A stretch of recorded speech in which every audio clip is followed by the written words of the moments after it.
anterior hip replacement has certain benefits, mainly in the first 6 weeks to 3 months, which are related to the recovery time and also to the type of surgery itself.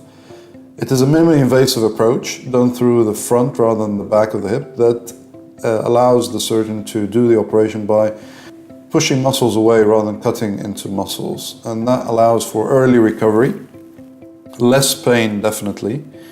You go home from hospital quicker. Your walking recovers quicker than if you have it done through the posterior approach.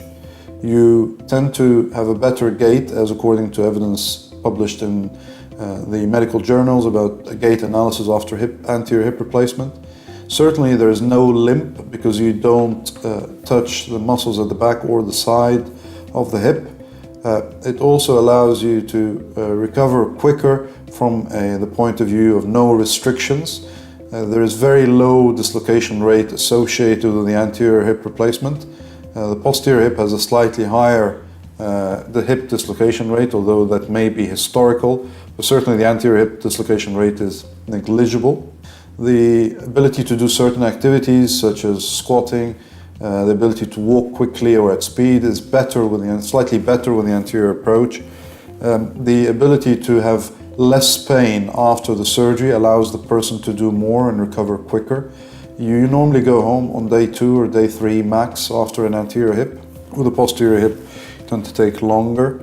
You have to be very careful when you're getting into and out of a car in the posterior hip approach, getting into and out of a low chair.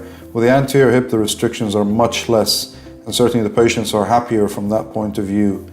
Generally speaking, it's an approach that allows you to recover quicker and to be able to do a bit more at an earlier phase.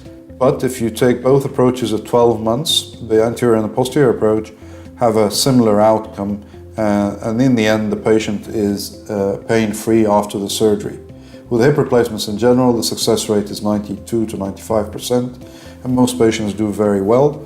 However, the anterior approach is a more challenging approach than the posterior approach.